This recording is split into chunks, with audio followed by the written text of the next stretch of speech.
How's it going, everyone? Today I wanted to make a new video talking about some new things going on in Pokemon Go, some speculation, and what you should be saving up for as far as your rare candies and Stardust and, just things like that go. So we have Community Day coming up on June 16th. It'll be Larvitar, so you should be saving your Ultra Balls and Pineapple Berries for that event and catch as many Larvitar as you possibly can, obviously looking for shinies as well. The new quick move should be Smackdown, and that'll make Tyranitar the best rock Pokemon in the game, but you can only get it by evolving, so make sure you have some good Larvitars saved up if you don't already. If you get one, hang on to it. But we'll stop talking about Community Day, and let's move on to some tools that I've been using to give myself a little edge in rating and figuring out, what am I going to power up next, what's coming out, what should I be preparing for, stuff like that. So let's pull up this tool I found, PokeBattler.com. So you can find raid guides on here, and it'll give you nice images showing you what you should be using. So here you can see Ho-Oh, his stats up at the top. Those are kind of irrelevant. But you've got, his catch CP, which is pretty important if you don't know those numbers. 22-22 is 100% Ho-Oh, so anything close to that is going to be really good. It shows his move types down below that. So you got Extra Sensory and Steel Wing, and then you've got Solar Beam, Brave Bird, and Fire Blast. It also shows the boosted weather CP, what weather you need for it, and 2270 or 2778 as the 100% boost CP. And then it shows the best counters to use versus which move type. So it shows the move type corresponding with which Pokemon you should use. I have a little discrepancy with this list, but overall it's pretty good. Golem is not great against Solar Beam, but he is the highest damage versus Ho-Oh that you can currently get in the game. Kyogre, Raikou, also very good choices, as long as you have the right move sets. We'll get into that in a second. Down below it shows some of the other counters you can use versus different moves, but I mean, overall, the ones in the top category are going to be arguably the best, and those are the ones I would stick with. Legacy move sets on Omastar with Rock Throw.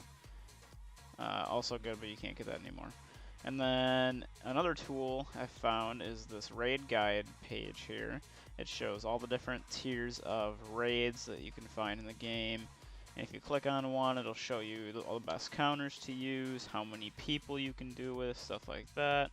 So here the tier 3 says you can solo it with a level 40 player with a little luck and perfect play, which honestly you don't really need luck to beat most of these, other than Shuckle, which is impossible currently. But yeah, any other tier 3 raid, very soloable for any high level player. And then you can scroll down here. It even has the future tier 5 raids, which we'll get to in a second. Here's the current legendary tier 5 raids that have been in the game. And we have this custom raid tool down here where you can pick, a raid boss. We'll pick Ho-Oh. And you can pick your tier of raids, and it'll have the drop down over there for which raid you want. So we're just going to go no dodging, extreme weather for as neutral as possible, and find the most, the best neutral counters to Ho-Oh.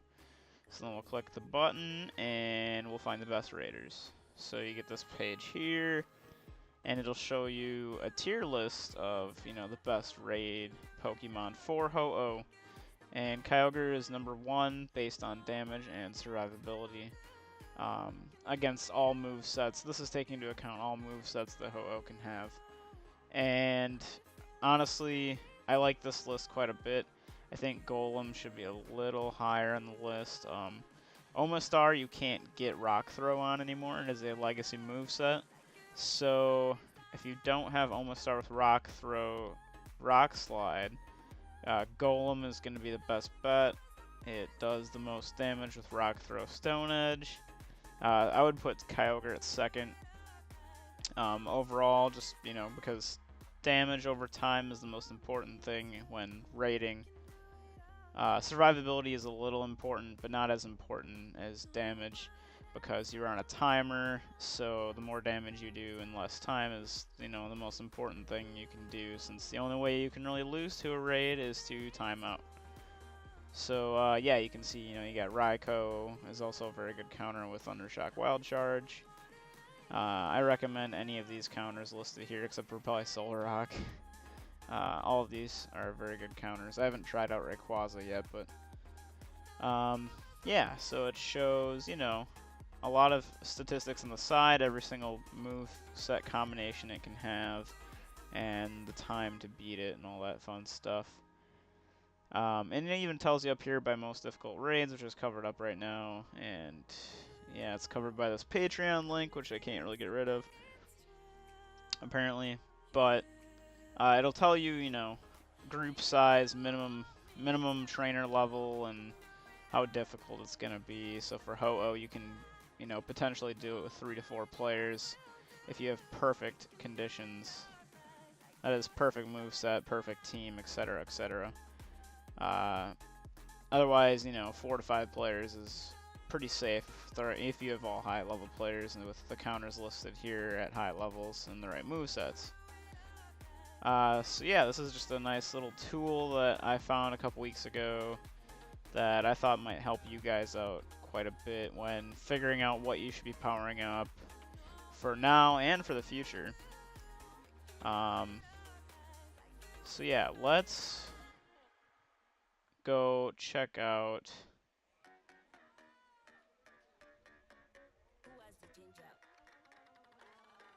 Let's see.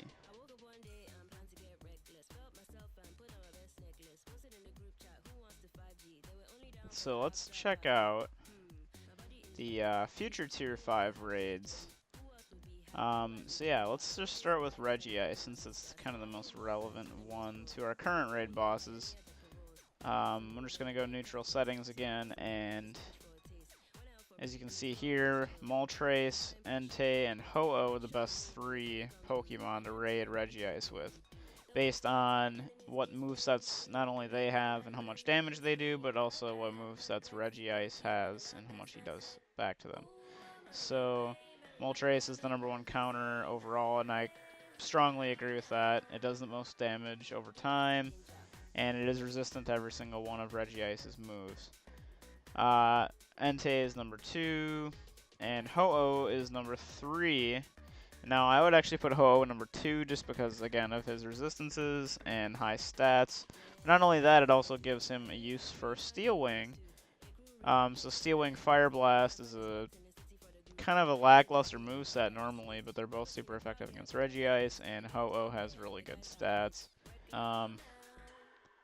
So yeah, this you can also use stuff like Machamp and Charizard. You know, use your new shiny Charizard with the Blast Burn on it. Machamp is also a good counter. If you already have a bunch of Machamps powered up, you probably don't need to invest too much into these raid bosses.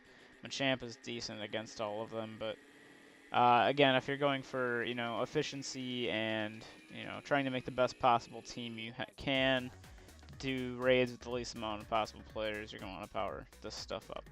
So let's check out Regirock. And as you can see here, Groudon and Kyogre are top 2 raid counters for Regirock. Again, based on movesets and how much damage they do. I would actually switch Groudon and Kyogre here because I think not only does Kyogre have better time to take out Regirock than yeah, he has better time than Groudon by a good amount.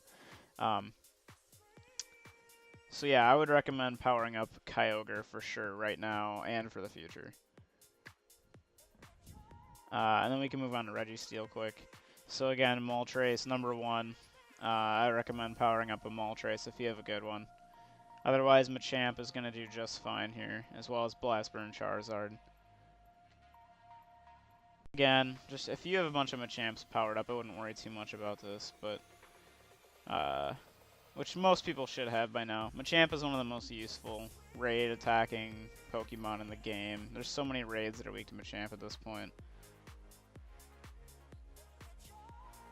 So yeah, this is just a cool little tool that I found a couple weeks ago. I really like using to figure out what I'm going to power up next and what I should be powering up now. And what's, it also will show you future raids if you're not super familiar with what's coming out, what Pokemon are weak to, stuff like that. And they have these nice little, graphics. But let's move on to some news quick here. So currently on the Go Live website, as you can see, they haven't updated since May 30th. But there's been some rumors going around about Ho-Oh being extended to June 21st. And it's been going around on Reddit and social media, and honestly, after looking for it more and more today, I think Ho-Oh is going to be gone on the 7th, as it says on the official Go Live page here. There's no update about Ho-Oh being extended. So if you don't have a shiny Ho-Oh yet, as I don't and a few others don't, I'm sure, get out there and do some Ho-Oh raids, find your shiny, find your 100%. Time's running out, and I know some of us like me, you've been raiding Ho-Ohs constantly since they've came out and you still don't have one. All you can do is keep trying. It's going to be worth it in the long run because we don't know if we're ever going to see Ho-Oh again. And, he has a pretty good raid counter for a few of these raid bosses. So, yeah, get out there, get your Ho-Ohs, use the raid counter guide, power some stuff up, get ready for the Reggies.